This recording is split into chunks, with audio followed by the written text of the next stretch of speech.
السلام علیکم ورحمۃ اللہ وبرکاتہ۔ اعوذ باللہ من الشیطان الرجیم، بسم اللہ الرحمن الرحیم۔ ڈاکٹر فہیم ہربلسٹ کا آپ کو السلام علیکم ورحمۃ اللہ وبرکاتہ۔ امید ہے کہ آپ تمام دیکھنے والے ناظرین، سننے والے سامعین خیریت سے ہوں گے۔ آج کا ذکر اذکار کر لیا ہوگا، درود شریف پڑھ لیا ہوگا۔ اپنی نماز میں، تہجد میں، اشراق میں، دعاؤں میں یاد رکھا کیجیے۔ بعد السلام، گزارش عرض یہ ہے کہ ہم اس وقت پنجاب سے کراچی کے سفر پہ گامزن ہیں۔ ملت ایکسپریس کا انجن خراب ہوا، جس کی وجہ سے ہم بھی یہاں پر کافی دیر سے انتظار کر رہے ہیں۔ جو ہمارے دوست، احباب، رشتہ دار، چاہنے والے پاکستان سے باہر ہوتے ہیں، وہ پاکستان کی ان گلیوں کو، ان ٹرین کو، ان حالات کو، ان واقعات کو دیکھنے، سننے، سمجھنے اور محسوس کرنے کے لیے ترس رہے ہوں۔ تو ہم نے سوچا کہ کیوں نہ آج جو ہے یہ ہم ویڈیو کچھ اس طرح کی بنائیں کہ ہمارا وقت جو کہ بہت ہی قیمتی ہوتا ہے، ضائع ہو رہا ہے، تو وہ بھی ضائع نہ ہو اور کچھ کار خیر کا معاملہ بھی ہو جائے۔ تو آج کا ہمارا ٹاپک ہے، ہم ٹاپک کی طرف آتے ہیں۔ آج کا ہمارا جو ٹاپک ہے، اس وقت ہم دوڑ میں کھڑے ہیں، یہ دوڑ کا آپ بورڈ دیکھ رہے ہوں گے پیچھے۔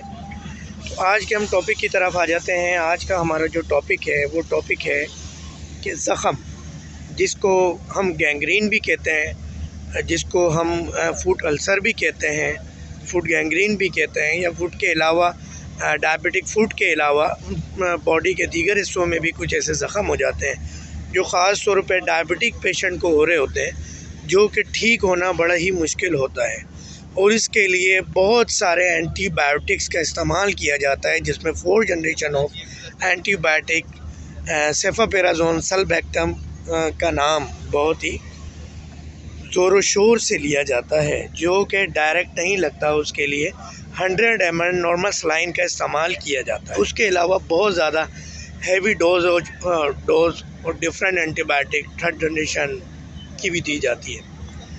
تو ہم اس زخم کے حوالے سے بات کر رہے ہیں جو کہ ناسور بن جاتا ہے، جو کہ السر بن جاتا ہے۔ اس کا علاج کیا ہے؟ اس کا علاج کیسے ممکن ہے؟ کیا اس کا علاج ایلوپیتھک مذہب کے اندر موجود ہے؟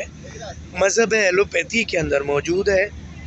تو جیسا کہ آپ کو میں نے پہلے بھی بتایا، اور میری تقریباً تمام ویڈیوز کے اندر یہ بات موجود ہوتی ہے کہ مذہب ایلوپیتھی کی عمر تقریباً اس وقت 80 سال ہے۔ اس دنیا کے اندر، جو دنیا پچھلے 5 سے 5.5 ہزار سال سے قائم ہے، اس دنیا کے اندر مذہب ایلوپیتھی کی عمر صرف اور صرف 80 سال ہے، جبکہ طب، جڑی بوٹیوں کا علم جو ہے، جڑی بوٹیوں کا علاج گزشتہ 5 سے 5.5 ہزار سال سے رائج ہے۔ اب ہم بات کر لیتے ہیں کہ کیا آپ ایکول کر سکتے ہیں 80 سال کو اور 5,000 سال کو؟ نہیں، بالکل بھی نہیں۔ اب ہم اس کے اندر یہ کر رہے ہوتے ہیں۔ دوسری چیز، 1,24,000 پیغمبروں کی سنت ہے ہربل علاج، مگر افسوس کے ساتھ کہنا پڑتا ہے کہ ہمارے حکمہ حضرات جو اصلی حکیم تھے، یا آج سے 100 سال پہلے جب ایلوپیتھ مذہب اس دنیا میں رائج نہیں ہوا تھا، جب سلطنت عثمانیہ کا بٹوارا نہیں ہوا تھا، یہود و نصارہ کی سازشیں، جب وہ مسلمانوں کے خلاف تمام سازشیں کر کے ناکام ہو چکے تھے اور دنیا میں مسلمان حکومت کرتے تھے، تب یہود و نصارہ نے ایک پلان بنایا اور سوچی سمجھی سازش کے تحت نہ صرف مسلمانوں کو توڑا، مسلمانوں کی تاریخ کو توڑا، مسلمانوں کی یکجہتی کو توڑا، مسلمانوں کی جدوجہد کو توڑا، مسلمانوں کی محبت کو توڑا، اس کے اقتدار کو توڑا، وہیں پر طب کو بھی بہت شدید نقصان پہنچایا۔ طب کے حوالے سے ہم اگر آج بھی بات کریں، میں آن دا ریکارڈ آپ سے یہ بات کر رہا ہوں، آج بھی بڑے بڑے دنیا کے بیوروکریٹس، براجمان اقتدار پہ تمام لیڈران، پولیٹیشنز اور تمام آرم فورسز کے بڑے بڑے کرتا دھرتا آج بھی طب یونانی سے فائدہ اٹھا رہے ہیں، مگر افسوس کے ساتھ کہنا پڑ رہا ہے کہ نچلے طبقے پر انہوں نے ایلوپیتھک کا مذہب اس طرح رائج کر دیا ہے، جیسا لگتا ہے ہمارے خون میں، ہماری نسوں میں، ہمارے basic unit of life cells کے اندر یہ رچ بس گیا ہو۔ اب پھر ہم جب بات کرتے ہیں تو بہرحال بات نکلے گی تو دور تک جائے گی، کیونکہ ہمارے دیکھنے والے ناظرین کو پسند نہیں ہے کہ لکھ کے تقریر کی جائے۔ اسی بہا پہ ہمارے موجودہ وزیر اعظم کو انہوں نے سلیکٹ کیا، تو اسی لیے میرے پاس بھی لکھے ہوا مواد موجود نہیں ہے، اور یہ زبانی ہے آپ لوگوں کی بارگاہ میں عرض کر رہا ہوں اپنی درخواست۔ تو جو پاکستان سے باہر ہیں ان کے لیے ایک اور چیز یہ جب آواز لگتی ہے ٹرین کے اندر، یہ چنے والا اور چائے والا۔ بہرحال اپنے ٹاپک کی طرف آتے ہیں، السر کی طرف آتے ہیں، گینگرین کی طرف آتے ہیں، ڈائبٹک فوڈ کی طرف آتے ہیں، یا زخموں کی طرف آتے ہیں۔ سب سے پہلے تو ہماری ایک مس کانسیپٹ ہے، مس پرسیپشن ہے کہ پیپ جہاں پر آ جائے وہ زخم بگڑ رہا ہے۔ نہیں جناب، ایسا نہیں ہے۔ پیپ اور سوجن، ہم اس ٹاپک کے اندر ایک اور ٹاپک کو ایڈ کر لیتے ہیں، سوجن کو، ورم کو، انفلاممیشن کو۔ جہاں پر بھی ہم اگر بات کر لیتے ہیں زخم کی اور سوجن کی، دونوں کو آپ اپنے مائنڈ میں بٹھا لیں اور اس وقت اپنے فیل کریں۔